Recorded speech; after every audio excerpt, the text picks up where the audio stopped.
प्रिय भक्तजनों, स्वागत है आपका मेरे YouTube चैनल दिव्य भक्ति और ज्ञान पे।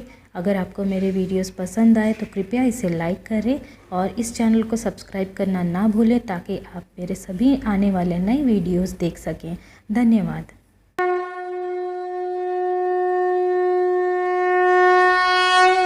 श्री सत्यनारायण कथा दूसरा अध्याय। सुतजी बोले, हे ऋषियों, जिसने पहले समय में इस व्रत को किया था उसका इतिहास कहता हूँ, ध्यान से सुनो। सुंदर काशीपुरी नगरी में एक अत्यंत निर्धन ब्राह्मण रहता था।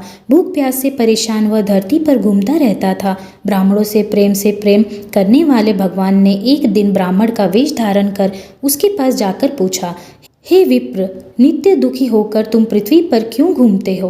दिन ब्राह्मण बोला, मैं निर्धन ब्राह्मण हूँ, भिक्षा के लिए धरती पर घूमता हूँ। हे भगवान, यदि आप इसका कोई उपाय जानते हो तो बतलाइए। वृद्ध ब्राह्मण कहता है कि सत्यनारायण भगवान मनोवांछित फल देने वाले हैं, इसीलिए तुम उनका पूजन करो। इसे करने से मनुष्य को सभी दुखों से मुक्ति मिलती है। वृद्ध ब्राह्मण बनकर आए सत्यनारायण भगवान उस निर्धन ब्राह्मण को व्रत का सारा विधान बताकर अंतर्धान हो गए। ब्राह्मण मन ही मन सोचने लगा कि जिस व्रत को वृद्ध ब्राह्मण करने को कहा गया है मैं उसे ज़रूर करूँगा। यह निश्चय करने के बाद उसे रात में नींद नहीं आई। वह सवेरे उठकर सत्यनारायण भगवान के व्रत का निश्चय कर भिक्षा के लिए चला गया। उस दिन निर्धन ब्राह्मण को भिक्षा में बहुत धन मिला, जिससे उसने बंधु बांधवों के साथ मिलकर श्री सत्यनारायण भगवान का व्रत संपन्न किया।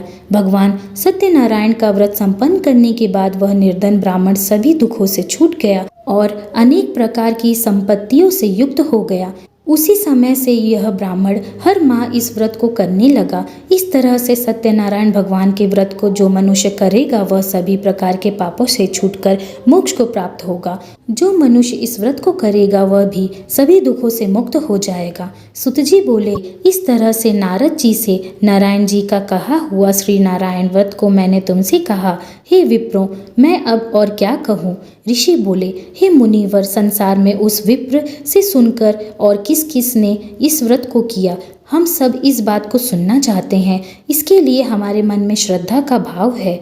सुतजी बोले, हे मुनियों, जिसने इस व्रत को किया है वह सब सुनो। एक समय वही विप्र धन व ऐश्वर्य के अनुसार अपने बंधु बांधवों के साथ इस व्रत को करने को तैयार हुआ। उसी समय एक लकड़ी बेचने वाला बूढ़ा आदमी आया और लकड़ियां बाहर रखकर अंदर ब्राह्मण के घर में गया। प्यास से दुखी वह लकड़हारा उनको व्रत करते देख विप्र को नमस्कार कर पूछने लगा कि आप यह क्या कर रहे हैं तथा इसे करने से क्या फल मिलेगा, कृपया मुझे भी बताएं। ब्राह्मण ने कहा कि सब मनोकामना को पूर्ण करने वाला यह सत्यनारायण भगवान का व्रत है।